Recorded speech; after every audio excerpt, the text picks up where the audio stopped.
Mesdames, Messieurs, soyez les bienvenus. Notre-Dame, ce sont les yeux de Paris. Nous avons tous, dans tout le monde, appris à connaître et à nous souvenir de Paris grâce à elle. Tout comme nous comprenons et nous nous souvenons d'une personne à travers ses yeux. Nous avons tremblé par peur de jamais nous la revoir. Et tout d'un coup, nous avons compris qu'est-ce que c'est un monument. C'est un lieu présent où les vies et les travaux des générations passées nous parlent de ce que nous sommes devenus. On a compris aussi ce mystère qui fait que des mots abstraits comme beauté, art, foi, sacrifice, joie, temps cessent d'être creux et revendiquent leur réalité, leur grande place dans le monde. Mais Notre-Dame est toujours là, grâce à ceux qui l'ont sauvée. Et on se dit que dorénavant, nous ne raterons plus les occasions de la visiter et que nous n'oublierons plus qu'est-ce que c'est vraiment l'histoire. Et nous pouvons écouter les sentiments d'un poète, Aragon, qui n'a pas vu le jour se lever sur la scène, ignore ce que c'est que ce déchirement quand, prise sur les faits, la nuit qui se dément, se défend, se défait les yeux rouges, obscènes, et Notre-Dame sort des eaux comme un aimant, Paris s'éveille, et moi, pour retrouver ces mythes qui nous brûlaient le sang dans notre obscurité, je mettrai dans mes mains mon visage irrité, que renaisse le chant que les oiseaux imitent et qui répond « Paris » quand on dit « liberté ». Quel rapport existait-il entre le droit et la morale? Peut-on éduquer par la loi? Dans quelles conditions le pouvoir politique est-il en mesure d'édicter des lois équitables? Quel est le rapport entre l'opinion publique et la législation? À Rome, les lois étaient-elles plus nombreuses ou au contraire un trop grand nombre? Encore une fois, nous allons poser ces questions directement aux Romains sans nous laisser piéger par nos préjugés.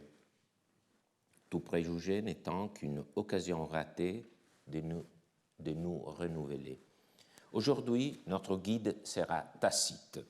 Nous lirons un passage des Annales, son œuvre en 16 livres, dont l'art chronologique s'étend du début du règne de Tibère, en 14 après Jésus-Christ, à la fin du règne de Néron, en 68. C'est l'œuvre de la maturité de Tacite qui n'était peut-être pas achevée à sa mort autour de 120. À la fin de notre dernière séance, nous avions évoqué le début des Annales pour montrer l'influence qu'il a pu avoir sur l'Enchiridion de Pomponius, écrit probablement une dizaine d'années plus tard. Les Annales furent donc une œuvre qui marqua les esprits, en jugé par cette trace retrouvée chez un juriste d'une génération suivante. Tacite était un sénateur. Son regard perçant d'historien sublime nous fait souvent pénétrer au cœur même des séances du Sénat, qu'il connaissait à travers les procès-verbaux, car il n'y avait pas pris part. Aujourd'hui, avec lui, nous entrons dans une séance qui eut lieu en 20 après Jésus-Christ. L'empereur était alors Tibère, dans la phase la plus équilibrée de son règne.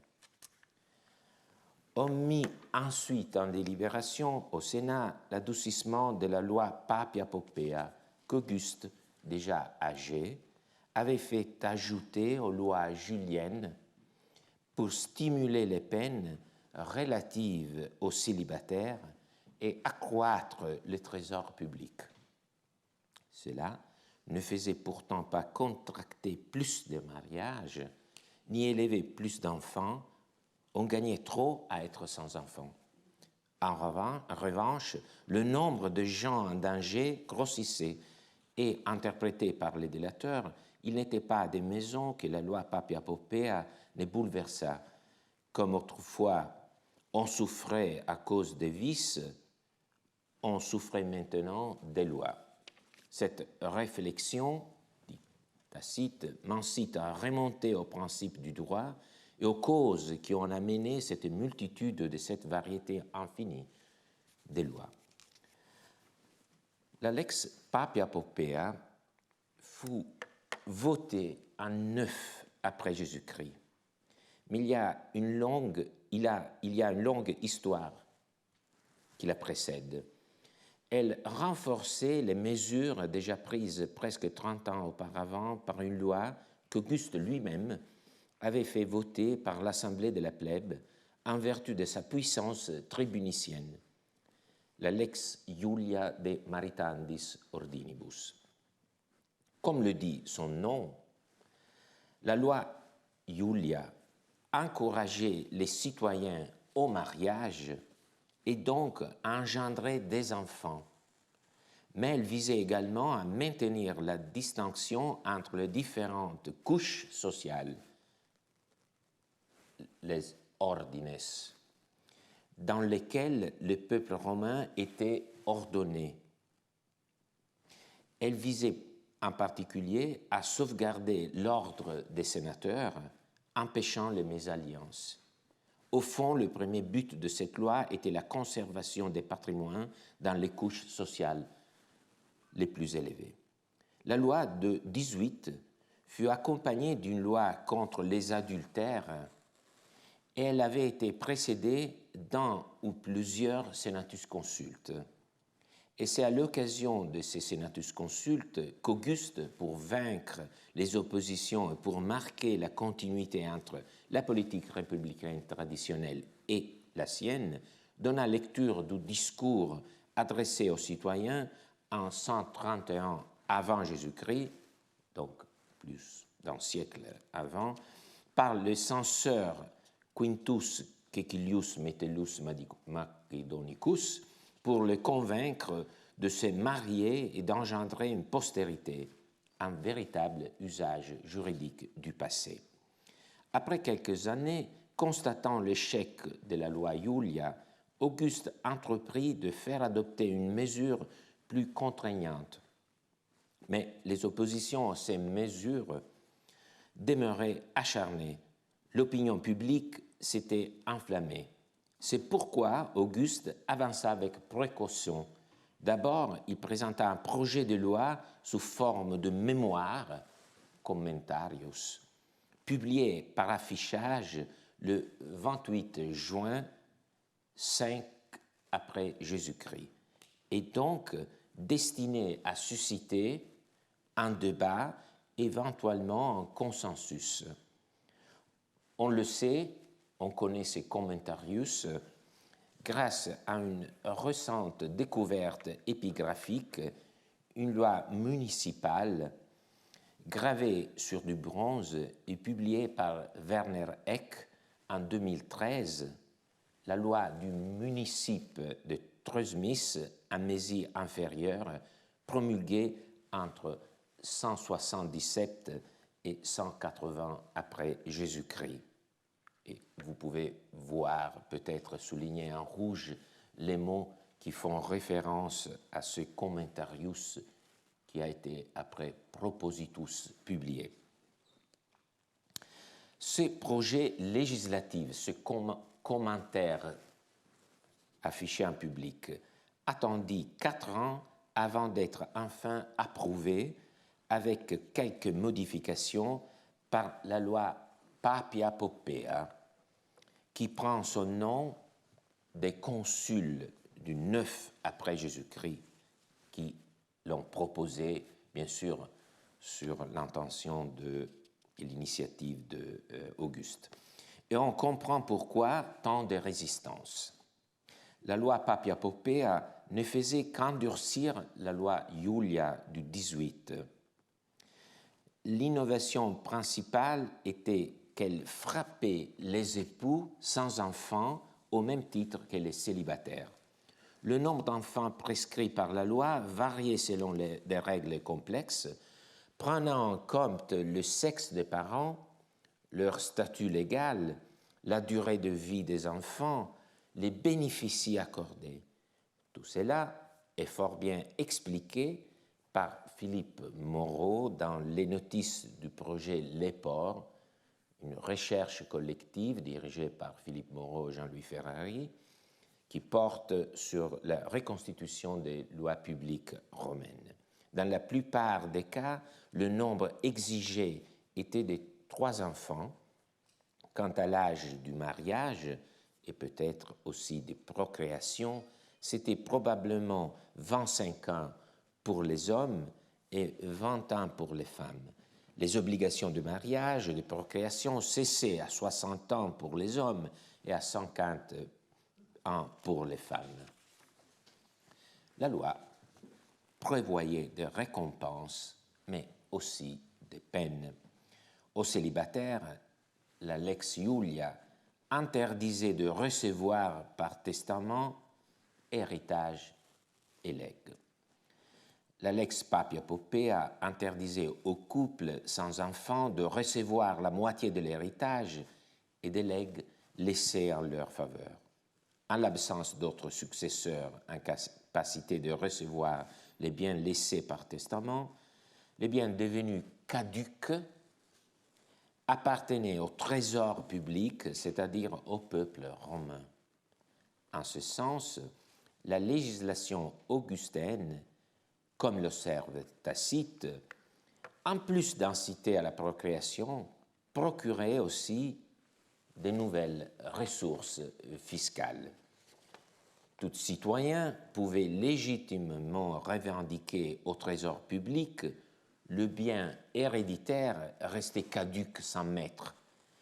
Ce fut selon toute probabilité justement la Lex Papia Poppaea qui offrit pour la première fois des récompenses aux citoyens délateurs. En cas de victoire, c'est-à-dire s'ils réussissaient à soustraire le bien à un célibataire ou à qui était sans enfant, et qu'ils réussissaient à les faire attribuer au trésor public, les délateurs obtenaient une part de biens d'abord supérieure à 25%, pourcentage ensuite réduit par Néron. Tacite en dépeint les conséquences avec des couleurs sombres. L'espérance de récompense poussait les délateurs à des interprétations retorses des normes qui mettaient en danger les patrimoines à Rome, en Italie et partout où se trouvaient des citoyens romains, les seuls auxquels la loi s'appliquait. Créée pour accroître les descendances et combattre l'amoindrissement des classes supérieures, la loi Papia Poppaea se révéla inefficace sur le plan démographique et produisit ainsi des effets déstabilisants du point de vue financier. Voilà les points où nous commençons à entrevoir le jugement de Tacite. La loi, la Papia Poppaea dans ce cas précis, et plus généralement toute loi, peut être un remède pire que le mal qu'elle est censée traiter. Tout le passage est imprégné par une métaphore médicale à partir de laborare, ce verbe latin qui signifie souffrir. Le précédent le plus notable de cette idée se trouve chez Tite-Live, qui, dans la préface de son histoire, annonce vouloir décrire la courbe descendante des mœurs qui, lorsqu'ils n'étaient pas corrompus, avaient permis aux Romains de conquérir et de maintenir leur hégémonie.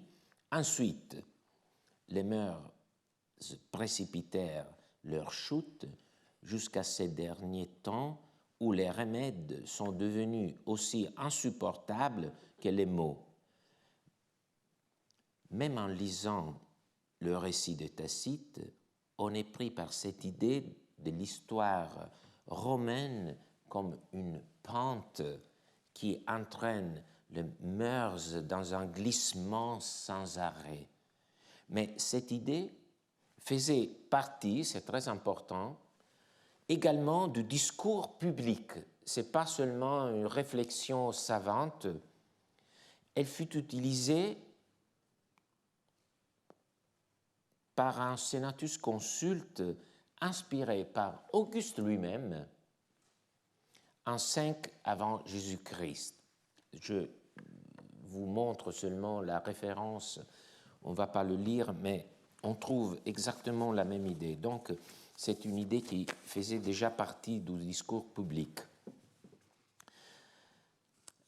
Bien sûr, en disant que les remèdes sont pires que les maux, Tacite suggère que la société romaine était malade. Le contrôle social ne fonctionnait plus. Les schémas sociaux n'étaient plus respectés.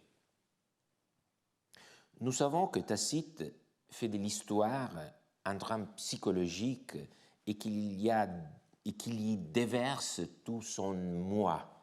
Du reste, il avait déjà énoncé la même idée dans la Germanie, dans un contexte qui décrivait les comportements sexuels plus pudiques des femmes chez les Germains et leur plus grande prolificité par rapport à ce qui s'est passé à Rome, en disant chez les Germains, les bonnes mœurs valent mieux que chez nous des bonnes lois. En poursuivant le fil de ces thèmes, nous pouvons remonter encore plus en arrière, jusqu'à Plaute et à l'invective de Stasime dans le Trinumus. Les gens d'aujourd'hui n'estiment pas ce qui est bien, mais ce qui est à leur goût. L'ambition est consacrée par l'usage et affranchie des lois. Jeter son bouclier, tourner le dos à l'ennemi, c'est chose autorisée par la coutume. Demander les honneurs comme le prix de la honte, cela se fait tous les jours. Détestable coutume. Il ne faut pas prendre au sérieux la deuxième voie. Il se méfie un peu de cette tirade quand même. Laisser de côté l'honnête homme, c'est encore l'usage, triste usage. Les mœurs se sont rendues maîtresses des lois. Les mœurs se sont rendues maîtresses des lois, qui leur obéissent mieux que l'enfant à père et mère. Les malheureuses sont attachées à la muraille avec des clous de fer. Les lois sont attachées au mur avec des clous de fer. Ce devrait être plutôt la place des mauvaises mœurs.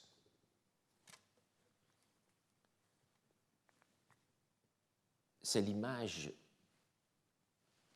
qui est à l'arrière-plan. C'est donc vraiment une table en bronze qui est figée au mur par des clous. Et donc, l'image de Plaute s'est nourrie de cette réalité de l'écriture juridique. Ces vers de Plaute qui entrecroisent décadence morale et impuissance des lois anticipent pour une bonne part la dialectique que Tacite instaure entre mœurs et lois, d'abord les lois impuissantes à freiner les mauvaises mœurs, puis contaminées par elles. Et comment se manifeste cette impuissance de la loi? L'échec du remède. Dans la multiplication, l'augmentation du nombre de lois. Quand les lois sont trop nombreuses, c'est le signe qu'elles ne fonctionnent pas, qu'elles ne sont pas efficaces.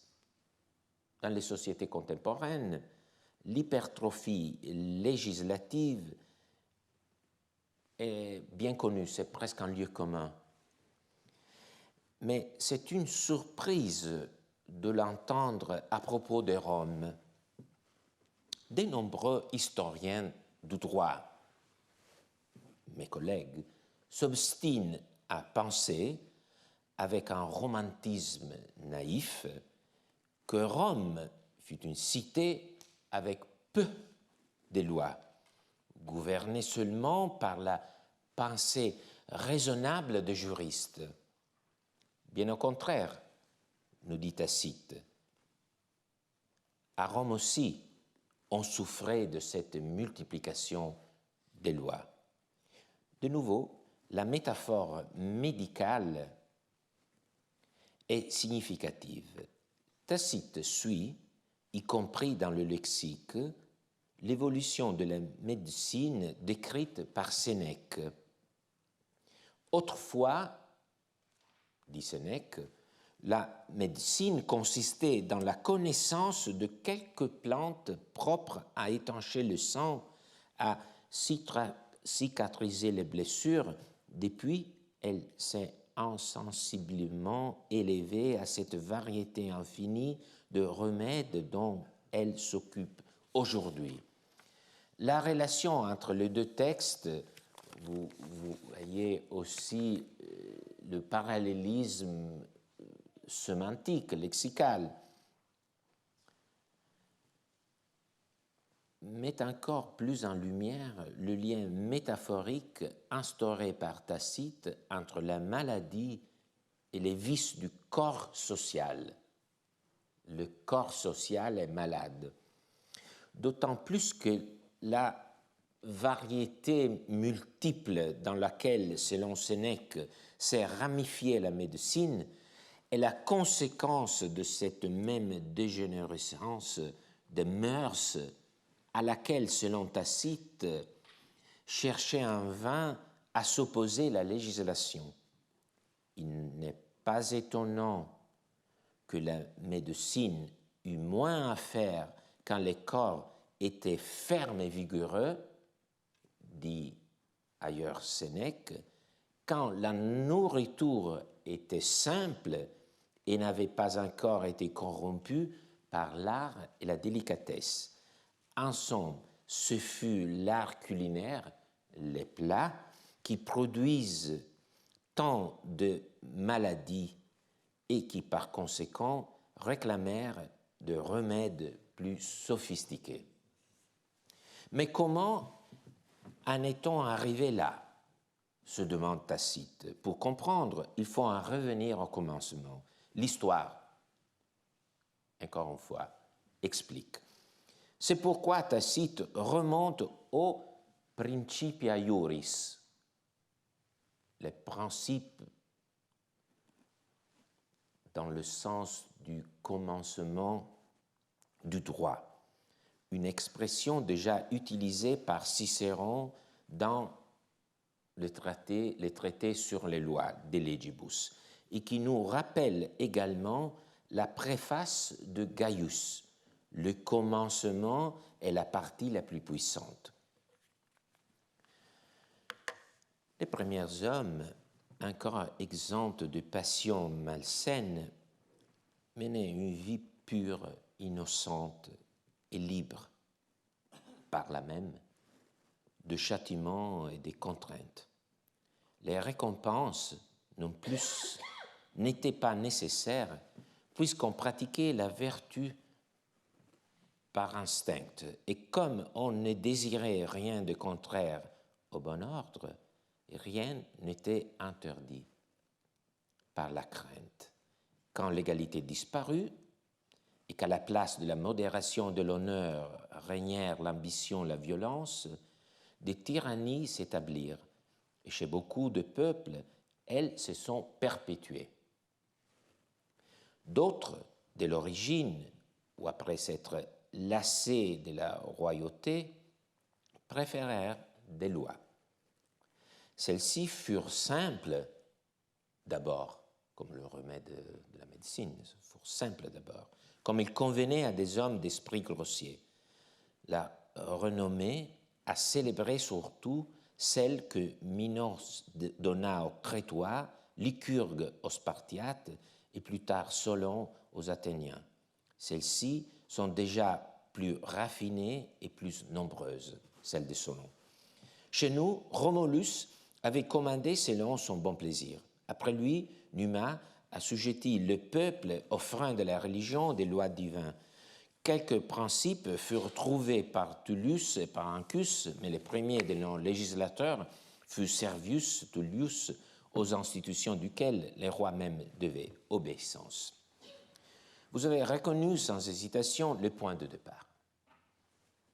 C'est le mythe d'Hésiode, d'Aratos, puis d'Ovide, d'un âge d'or premier, en temps d'innocence, qui laisse place à des générations de plus en plus dégénérées. Il faut donc trouver un remède. Nous assistons ainsi au passage du chaos à la règle. Certains peuples passent directement aux lois, d'autres y viennent après avoir expérimenté avec une issue négative les rois. Dans la description des principaux législateurs, Tacite introduit le thème du raffinement progressif des lois. Les premières lois sont grossières, les plus récentes, celles des Solon, sont plus élaborées. Comme nous avons vu évoluer la médecine. Par ce type de rapprochement, il nous dit que, tout comme la médecine, aussi la législation est un art, une technique. Rome appartient au type de société qui passe des rois aux lois. Par rapport à Pomponius, quelle différence? Ce n'est pas Romulus, comme dans Pomponius, qui est le premier législateur. Il est le symbole du tyran, qui a tout fait selon sa volonté.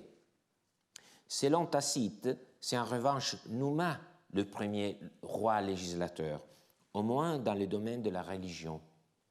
Dans ce type de présentation des deux premiers rois, comme l'a souligné Georges Dumézil et encore récemment John Scheid, Numa représente la face religieuse pacifique de la souveraineté, aspect correspondant dans le système des dieux indiens à Mitra, faisant ainsi contraste avec Romulus, représentant la souveraineté sous son aspect violent et autoritaire, aspect correspondant à Varuna.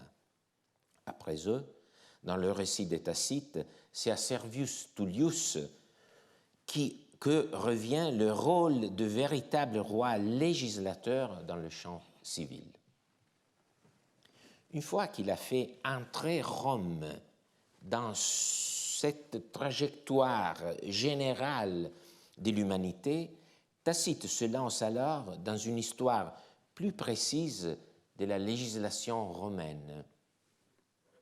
Regardons pour un instant la structure du récit de Tacite pour mieux comprendre sa démarche. Il avait commencé, et nous aussi, par un événement historique précis, la discussion qui eut lieu sous Tibère en l'an 20 au Sénat à propos de la loi Papia Poppaea qui était à adoucir. Il y ajoute une considération sur les lois qui sont parfois pires que les mots et que le signe de cette catastrophe est la multiplication du nombre des lois. Oui, à Rome aussi, il y a trop de lois. Et c'est ici que Tacite se détache du récit principal pour une digression qui part de la genèse du droit, les principia iuris, les principes, les commencements du droit, hors de Rome, Crète, Sparte, Athènes. Après, il en vient à Rome et au roi. à ce moment-là, il entame une histoire plus précise de la législation de Rome, plus précise quoique synthétique, comme c'est typique de son style caractérisé par des brachylogies hardies.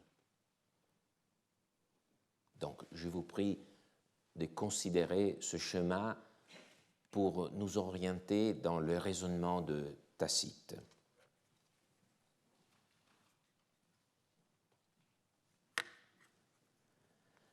Après l'expulsion de Tarquin, le peuple, contre les partis des patriciens, prit de nombreuses mesures en vue d'assurer sa liberté et d'affermir la concorde. Des décemvirs furent créés qui, empruntant aux législations étrangères ce qu'elles avaient de meilleur, informèrent les 12 tables, le degré suprême du droit fondé sur l'équité. Si Romulus était pour Tacite le degré 0, ensuite l'ascension vers la loi est très rapide. D'abord Numa, puis surtout Servius Tullius, et après l'expulsion des rois, le passage que nous venons de lire, les 12 tables. Selon le style de Tacite, l'évocation de décemvirs est bien plus brève que dans Pomponius, qui en parle avec davantage de détails, allant jusqu'à décrire l'épisode dramatique de Virginie dans un passage de l'Enchiridion que nous n'avons pas lu lors de notre dernière séance. Mais Tacite nous en laisse, en sa brièveté, une définition aussi merveilleuse que difficile à traduire. Finis equi iuris. Cette définition contient l'idée de frontière, de limite, finis, ligne, règle du droit équitable, mais contient aussi l'idée de terme ultime, en ce sens fin, parce qu'à partir de là, c'est la décadence. Car si les lois qui suivirent les 12 tables eurent quelquefois pour but de réprimer les crimes, plus souvent aussi nés de la division entre les ordres et tendant soit à l'obtention d'honneurs illicites, soit au bannissement d'illustres citoyens, ou inspirés de quelques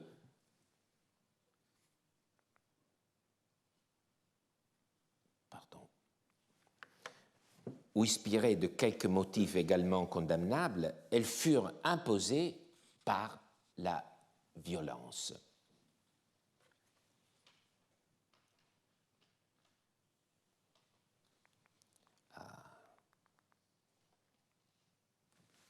Voilà.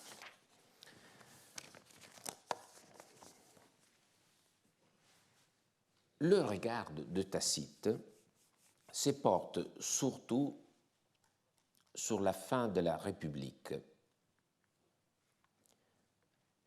un siècle qui s'étend des Gracques à Auguste. Dès là, les Gracques et Saturninus, agitateurs de la plèbe, et Drusus, non moins prodigue de concessions au nom du Sénat, et les alliés gâtés par les promesses, frustrés par le recours à l'intercession, ni la guerre italique ni la guerre civile, qui l'a suivie de près, n'empêchèrent le vote de lois nombreuses, souvent contradictoires, jusqu'à que Sylla, dictateur, après avoir aboli ou changé les précédentes, une fois qu'il en eut ajouté un grand nombre, fit trêve aux nouveautés, mais pas pour longtemps, car les propositions séditieuses de Lepidus éclatèrent aussitôt, et la licence ne tarda pas à être rendue aux tribuns d'agiter les peuples au gré de leurs caprices.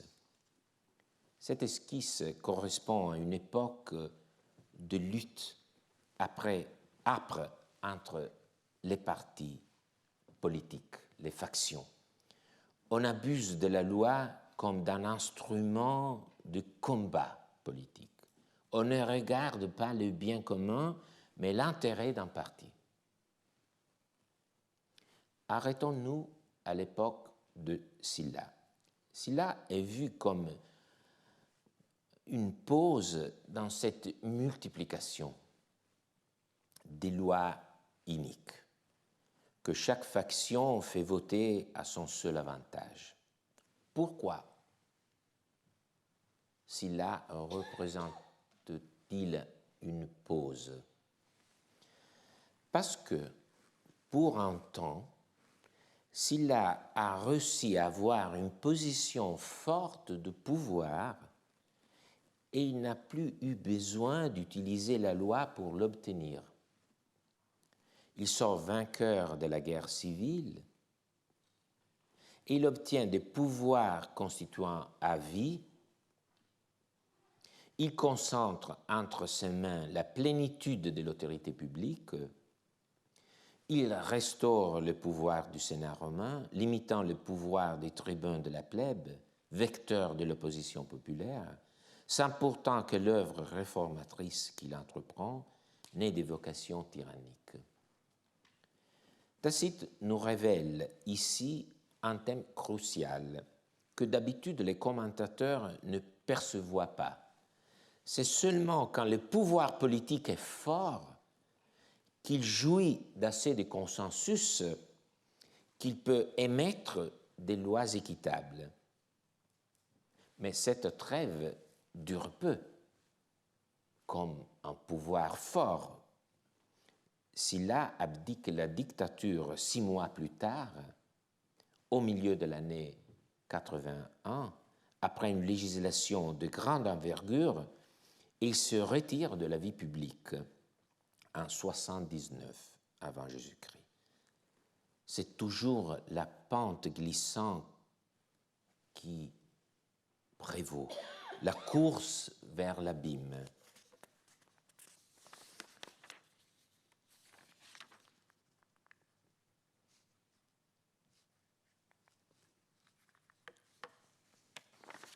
Dès lors, on prit des dispositions non seulement pour tous, on statua même contre un seul, et jamais les lois ne furent plus multipliées que quand l'État fut le plus corrompu. Il s'agit d'une des phrases les plus célèbres de Tacite, dans laquelle se concentrent les 3 thèmes qui engendrent tout son récit. La loi sert à corriger les mauvaises mœurs. Quand les mœurs sont trop mauvaises, la loi devient impuissante. Le symptôme en est la multiplication des lois. Du coup, la loi peut aggraver les problèmes comme la dose excessive d'un médicament. Mais après Sylla, se présente rapidement une nouvelle occasion. Alors Pompée, chargé dans son 3e consulat de réformer les mœurs, emploie de remèdes plus dangereux que les maux, et premier infracteur des lois qu'il avait faites, il perdit par les armes un pouvoir qu'il soutenait par les armes. La seconde occasion d'arrêter la course folle des lois se présente avec les consulats uniques de Pompée. En 52, il fut investi de la correctiomorum, la correction des mœurs. Donc, il eut un pouvoir au moins momentanément ferme et un mandat explicite pour réformer avec un objectif qui synthétise exactement la fonction que Tacite assigne, en principe, aux lois, celle de corriger les mœurs. Toutefois, pour commencer, Pompée transgresse ses propres réformes, mais, remarquez-le, Tacite dit aussi que la société, désormais malade, n'avait pu supporter ces réformes. Ce fut donc un échec. Le pouvoir de Pompée a été trop bref et contradictoire. Encore une fois, la crise politique et sociale est encore plus exacerbée au point d'annihiler mos et ius, les mœurs, les droits. Nous sommes désormais dans la guerre civile et la lutte finale pour le principat.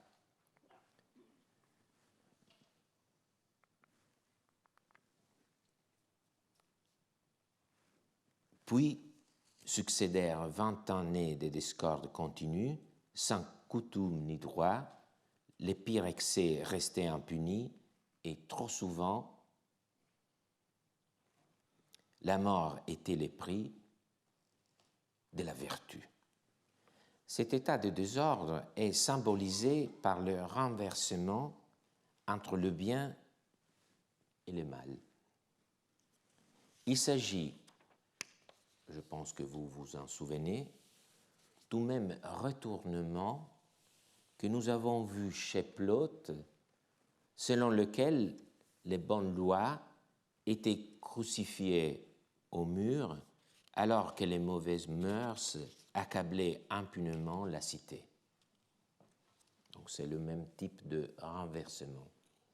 C'est une situation tout à fait semblable au chaos, à l'absence de droit qui caractérisait Rome à l'origine, selon Pomponius, et à laquelle mit fin Romulus par la division du peuple en curie. Mais dans le récit de Tacite, c'est un chaos qui s'empare de Rome à la fin de la République. Enfin, consul pour la 6e fois, César Auguste, sûr de sa puissance, abolit les actes de son triumvirat, établit des règles qui nous donnaient la paix sous un prince. Enfin, César Auguste. C'est avec Auguste que Tacite conclut son excursus et commence à rentrer dans le présent. Les guerres civiles sont terminées. Auguste est potentiae securus. L'expression est encore une fois le signe de la relation biunivoque que Tacite instaure entre la fermeté du pouvoir et la possibilité de faire disparaître l'utilisation abusive de la législation comme outil de lutte politique. Autrement dit, potentiae securus correspond fonctionnellement, donc à la même fonction dans le raisonnement, à la position de pouvoir dont avait joui Sylla en tant que dictateur et Pompée chargé de corriger les mœurs. Tacite s'empare ici des termes employés par Auguste lui-même, qui se définit dans son bilan final comme potens rerum omnium. D'après la leçon du fragment d'Antioche. Pendant son 6e et son 7e consulat, après avoir éteint les guerres civiles, étant en possession du pouvoir absolu avec le consentement universel. Donc vous voyez que Tacite était un lecteur du testament d'Auguste et qu'il y a une sorte de paraphrase, il emprunte de termes, et en particulier cette expression qui montre Auguste, il ne s'appelait pas encore Auguste, en 28, Octave dans sa pleine puissance.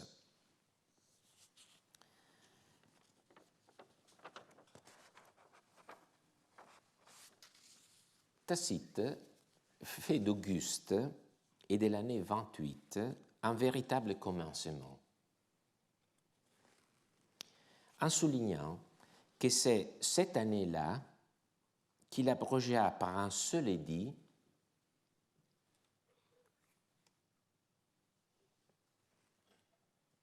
les dispositions prises pendant les triumvirats. C'est comme dire qu'Auguste a, pour Tacite, deux visages. Il veut marquer la ligne de partage entre deux façons différentes de concevoir la législation. La première, pendant le triumvirat, négative, oppressive, instrument dans la guerre civile. La seconde, positive, moralisatrice. En somme, l'an 28 correspond certes à un moment important de la construction du Principat, mais l'importance que Tacite lui donne découle du dessein général de son récit. Et dans ce dessein, l'abrogation des normes triumvirales est un tournant fondamental, justement comme un nouveau commencement. Parfois, les sources réservent de belles surprises. Cette information donnée par Tacite que Auguste, en 28,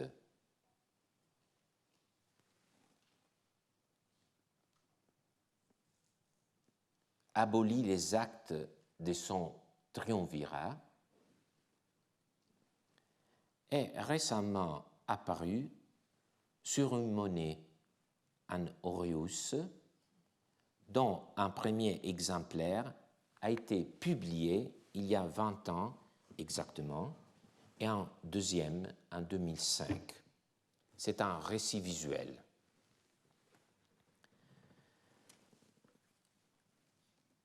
À l'avers, vous voyez les deux exemplaires que j'évoquais, à l'avers est représentée une tête d'Octavien couronnée de lauriers. De la couronne descendent des rubans sur la nuque. Octavien avait reçu en 36 l'autorisation du Sénat de porter la couronne des lauriers en toute occasion, après la victoire sur Sextus Pompée. Cependant, la référence chronologiquement la plus proche, en ce qui concerne la couronne de laurier, est le triple triomphe obtenu par Octavien l'année précédente, en 29, pour les victoires de Dalmatie, d'Actium et d'Alexandrie. La légende indique Imperator Caesar divi filius consul sextum.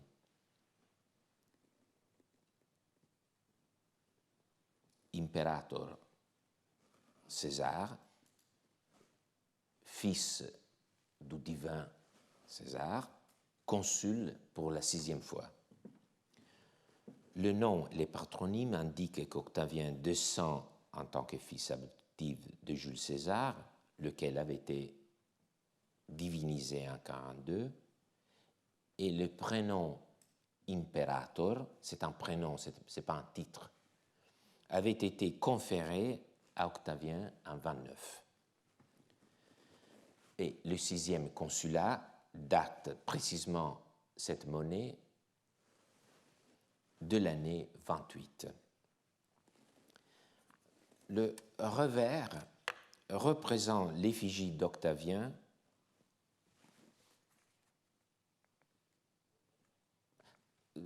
pardon, ce que je voulais vous montrer par ce rapprochement, c'est que à gauche, vous voyez une monnaie qui provient de l'Asie mineure. Donc, on pense que aussi l'Aureus a la même origine géographique. Vous voyez, disons, les clichés qui se reproduisent en même temps. Le revers représente l'effigie d'Octavien portant la toge, assis sur la chaise curule, dont on peut voir le siège solide et les jambes en X typiques de cette chaise portable. Octavien est tourné vers la gauche de celui qui regarde. Il tient un rouleau dans la main droite, un volumen. À ses pieds, sur la droite, est posé un coffre fermé destiné à contenir d'autres rouleaux. La légende dit Leges et iura PR restituit. Une grande fascination émane de cet aureus. C'est la première et la seule fois dans toute l'histoire du monnayage romain qu'un prince apparaît dans un contexte précisément juridique. De plus, cette monnaie provient d'une période cruciale, l'instant du Big Bang du Principat. On a longtemps discuté sur la signification du sigle PR. Comment doit-on la résoudre? Au datif populo romano, au peuple romain. Il a rendu les lois au peuple romain. Comme j'ai contribué moi-même à ces débats, je vous donne mon opinion. C'est au génitif populi romani, du peuple romain. Donc, qu'est-ce que la légende signifie? Le verbe restituere, étymologiquement, veut dire remettre sur pied, redresser. C'est évidemment composé de statuo, qui signifie je mets sur pied, j'établis, plus le préfixe re. Sa signification principale est donc rétablir, restaurer, refaire, employé spécialement pour les édifices.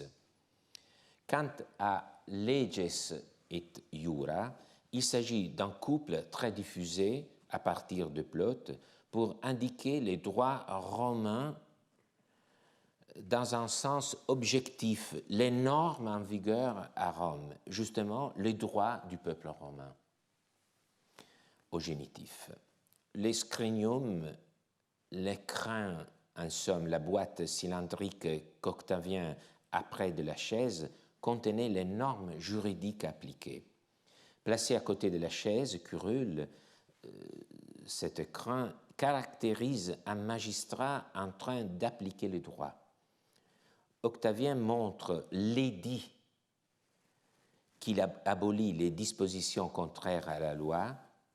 Octavien pouvait donc s'évanter d'avoir rétabli, redressé, restauré les leges et les iura, le droit du peuple romain, puisqu'il avait abrogé, éliminé les privilèges de l'époque triumvirale qui étaient contraires. Voilà que Tacite peut utiliser cet édit comme le point le plus élevé de la trajectoire du droit romain. Le prince, ayant atteint son plein pouvoir, élimine la législation précédente, plus injuste, et commence à donner des nouvelles règles. Certes, au prix de la liberté, parce que maintenant le peuple est soumis à un prince. Tacite le dit explicitement. C'est le signe de cette nécessité de l'homme seul que nous avons déjà trouvé chez Pomponius dans l'Enchiridion.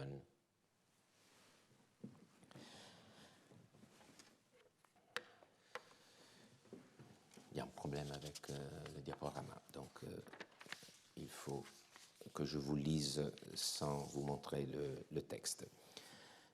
Mais nous y arriverons. Naturellement, quand Tacite dit « enfin consul pour la 6e fois » en 28, César Auguste, sûr de sa puissance, abolit les actes de son triumvirat, établit des règles qui nous donnaient la paix sous un prince. Dans son récit très rapide, il ne se réfère pas seulement à 28, c'est toute la législation augustéenne qu'il embrasse. Les liens deviennent étroits, certes, parce que les rênes de la loi sont entre les mains d'un homme sûr de son pouvoir.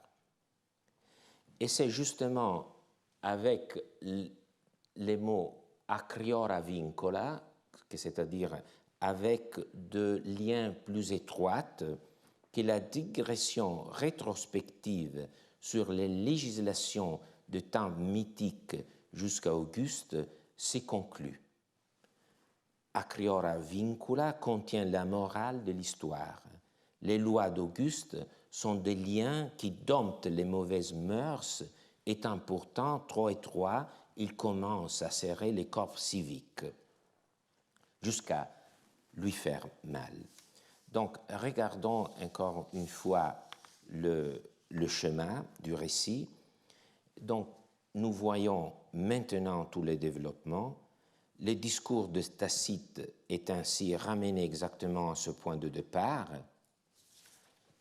c'est-à-dire qu'il avait commencé par la lex papia popea, il s'était interrogé sur ce symptôme de dégénérescence qu'est la multiplication des lois. Il avait pensé que faire un parcours rétrospectif aurait pu apporter une explication. Donc, il commence avec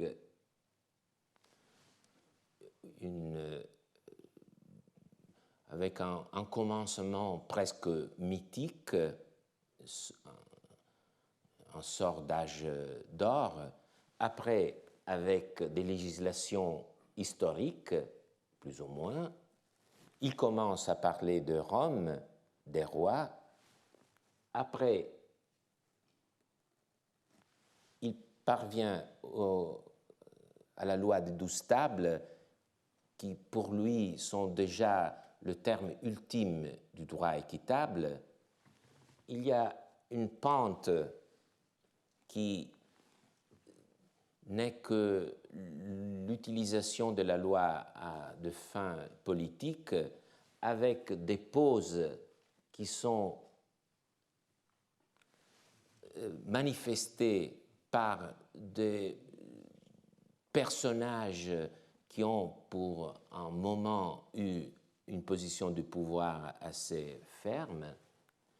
Après, on arrive à la crise finale des lois civiles, de la guerre civile, la crise de la République, et on arrive à un nouvel commencement qui est représenté par Auguste. Auguste qui a un double visage, le visage de l'homme de combat qui abuse lui aussi de la législation, et le visage de l'homme d'État, potentiae securus, qui commence une nouvelle phase de la législation après avoir aboli les lois iniques qui lui-même avait contribué à promulguer. Maintenant, nous arrivons à ce moment, le moment des liens plus étroits dont Tacite nous parle dans ce passage que je vais vous lire. Dès lors, les liens se resserrèrent, c'est justement acriora vincula, les liens se resserrèrent. On institua des gardiens et la loi Papia Popea les intéressa par des récompenses à ce que le bien vacant, à défaut des privilèges réservés aux parents, fussent dévolus au peuple romain en tant que père commun. Mais la délation allait plus loin que la loi, elle envahit Rome, l'Italie, tout l'Empire. Déjà beaucoup de fortunes avaient été renversées et la terreur était dans toutes les familles quand Tibère, pour fixer un remède, fit désigner par le sort 15 sénateurs, dont 5 anciens prêteurs et 5 consulaires, qui, en écartant beaucoup d'entraves légales, apportèrent dans l'immédiat un peu de soulagement. Un exemple de ces lois qui serrèrent trop les liens sont précisément celles sur les mariages, en particulier le système de la délation renforcé par la Lex Papia Poppaea. Donc vous voyez exactement le cercle. On part de la Lex Papia Poppaea qui, en vain, suscitait un débat afin de l'adoucir, mais la Lex Papia Poppaea était une loi qu'Auguste avait fait promulguer par son initiative, parce que c'était un moment de pouvoir assez ferme pour pouvoir utiliser la loi d'une façon moralisatrice.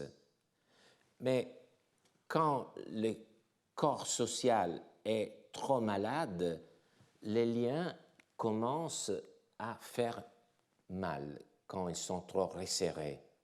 Et donc, on recommence à se dire, est-ce qu'il faut un peu les élargir, les adoucir?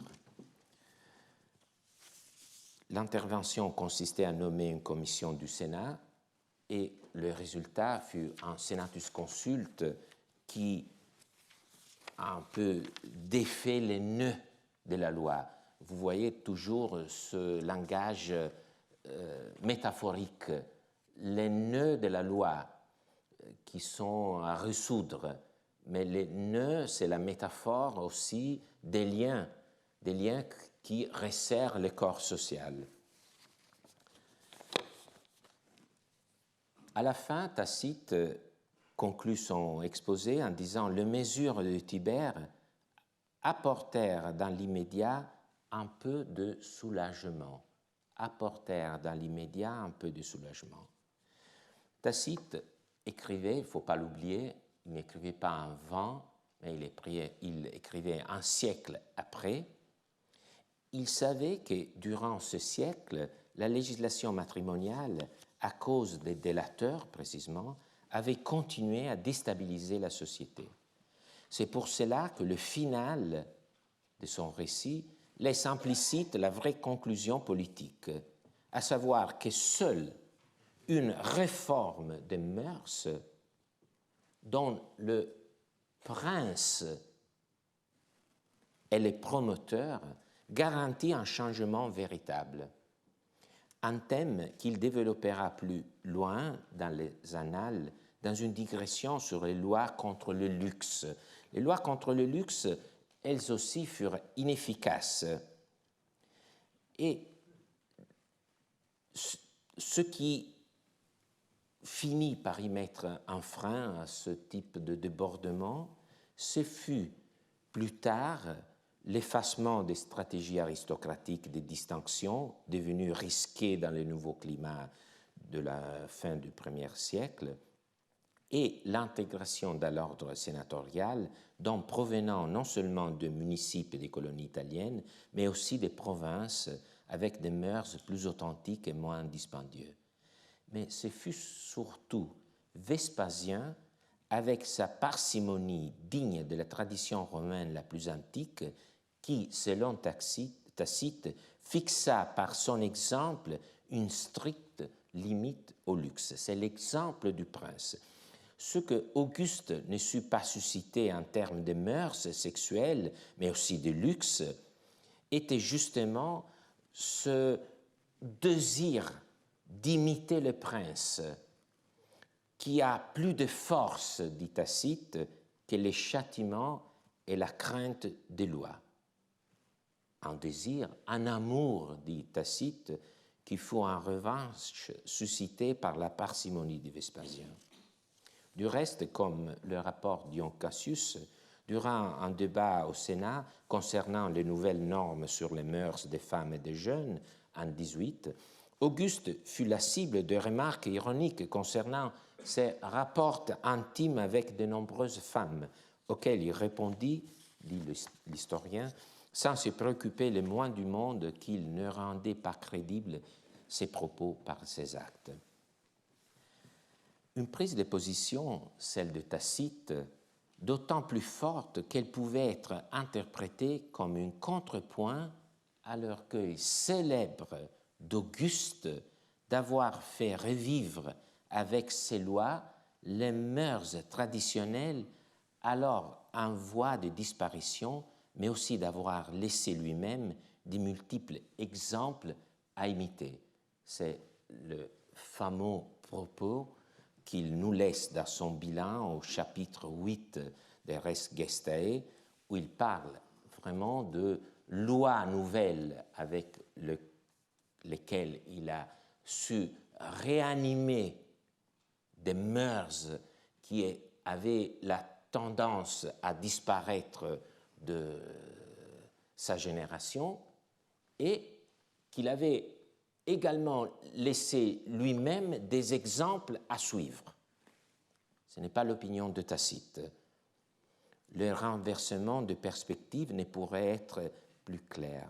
Auguste se présente comme le médecin d'une société malade, alors que Tacite dévoile que le remède est pire que le mal, surtout lorsque l'on pense la communauté comme un corps, il faut que le chef, la tête, soit saine.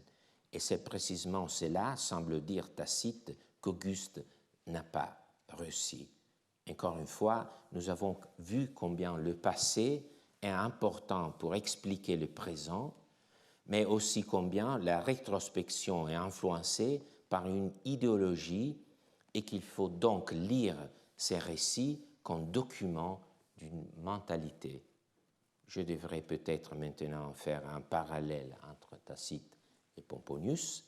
Les points communs sont importants, mais aussi quelques différences affleurent. Je vous laisse ce plaisir pour votre réflexion dans les semaines qui viennent, en vous souhaitant de bonnes Pâques pour nous revoir le 9 mai. Merci.